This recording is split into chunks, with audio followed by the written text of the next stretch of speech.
પાવભાજી બની ઓ બેટા હા મસ્ત બની આમ દેખાય ચટપટી તા ફેવરેટ હે ને કેવી રીતે બનાવી એડ શીખવાડું તને એનું જો બટાકું ફુલાવર રીંગણ વટાણા કોબીજ બધું ને સમારી દીધું મોટું અને ધોઈએ દીધું અને ધોઈ દીધું બરાબર અને હવે એક ગ્લાસ પાણી નાખીને અંદર મીઠું નાખી અને બાફવા મૂકી દેવાની એટલે 2-3 સીટી મારી દેવાની વધારે નહીં એટલે બધું બફાઈ જાય શાક એક જ ગ્લાસ પાણી નાખીને મીઠું થોડું નાખી દેવાનું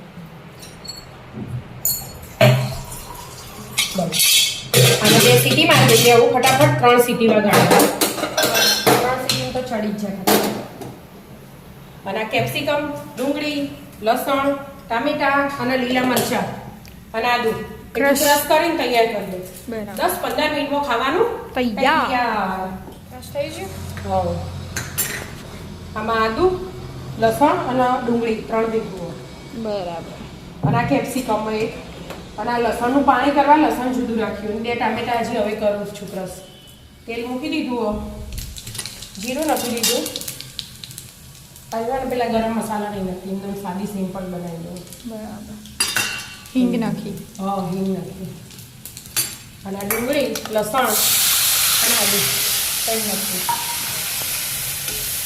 થોડી વાર ડુંગળી તો ચડવા દેવી હા અને 1 ચમચી બટર લીધું હતું ઘી ગરમ બરાબર 2 ચમચી તેલ હતું હવે ઘડીક વાર ચડવા દો ધીમા ગેસે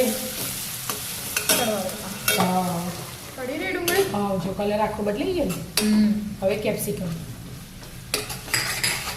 થી ચડતા વાર ના થાય કેપ્સિકમ તો હા જલ્દી ચડી છે હાથે ટામેટું એ નાખી દો એટલે હાથે જ ચડી જાય આમાં એક રસ જ થઈ જાય એટલે મિક્સરમાં આજે રસ ના કરે ચીલી કટરમાં બધું હાથે કરી લીધું રસ એટલે થોડી વાર ચડવા દો ચડવા દો તેલ છૂટ્યું એટલે ચડી ગઈ કે હવે મસાલા કરી દઉં મીઠું સ્વાદ અનુસાર બહુ નાની ચમચી અને મરચું થોડી હળદર થોડી પછી ધાણા અને કાશ્મીરી મરચું 1 ચમચી આપણે જે ખાઈએ એટલું મસાલા ચડવા દેવાના કે પેલું બાફેલું નાખી દેવાનું હવે આ મસાલા કરે ને હવે આ લસણ રાખ્યું ને એ લસણ વાળું પાણી એડ કરવાનું લસણ વાળું પાણી એટલે આપણે કારા ખાણીમાં તો ખોડી પાણી એડ કરીને જ નાખીએ ને એટલે એનો ટેસ્ટ અલગ આવે એવું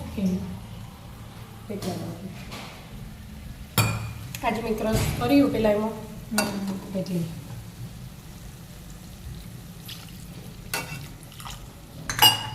એક અડધું ગ્લાસ પાણી ગઈ હા હવે છડવા દેવાની 2 મિનિટ એટલે ભાજી ભાગીને તૈયાર કરી દેવાની બફાઈ ગયો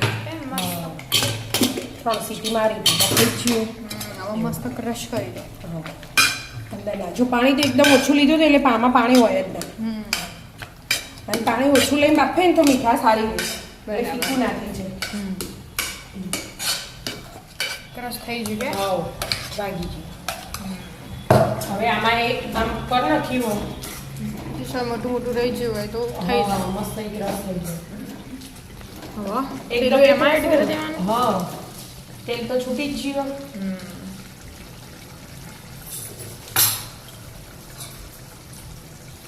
આમાં એડ કરી દો આમાં એડ કરી દો બધું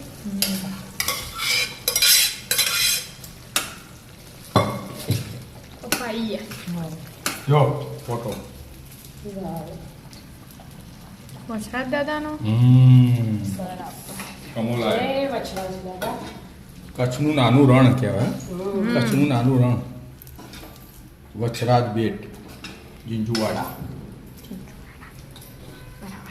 આપણા મંદિર ખાઈ મૂકી દો એનું હજી થોડી પટલી કરવી પડશે ને એટલે ગરમ પાણી કરીને રેડવાનું ઠંડુ નહીં રેડવાનું એટલે આ કુકર પેલું અમે વળગ્યું ને શાક એમાં મૂકી દીધું હલાવીને બધા મસાલા મિક્સ કરી દઉં ગેસ થોડી વાર ચડવા દો એટલા અને પેલું ગરમ પાણી થાય એટલે થોડું રેડ દેવાનું ગરમ પાણી તો ના થાય અમે એડ કરી દે અને અમે એડ કરી દઈએ જાડી પટલી જેવી રાખવી હોય ને, એ પ્રમાણે પાણી એડ પાણી એડ કરવાનું. કરવાનું.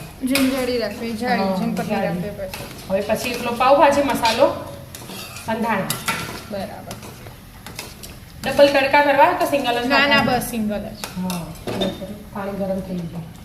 હલકું કરી હલકું મસ્ત થઈ ગયું. હવે બરાબર ચડવા દો હા, પછી હવે છેલ્લે ધીમા ગેસે ધાણા અને મસ્ત ચડવા દો. પાવભાજી મસાલો નાખવાનો બાકી હોય. હા, પછી નાખીએ. હા, તૈયાર જો મસ્ત.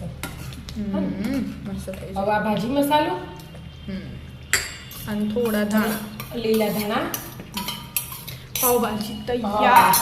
અને ઉપર થોડું ઘી બટર. થોડું જ બસ મસ્ત બટર વાળી પાવભાજી તૈયાર. આવી જાઓ મિત્રો બટર પાવભાજી ખાવા. રાધે રાધે. રાધે રાધે.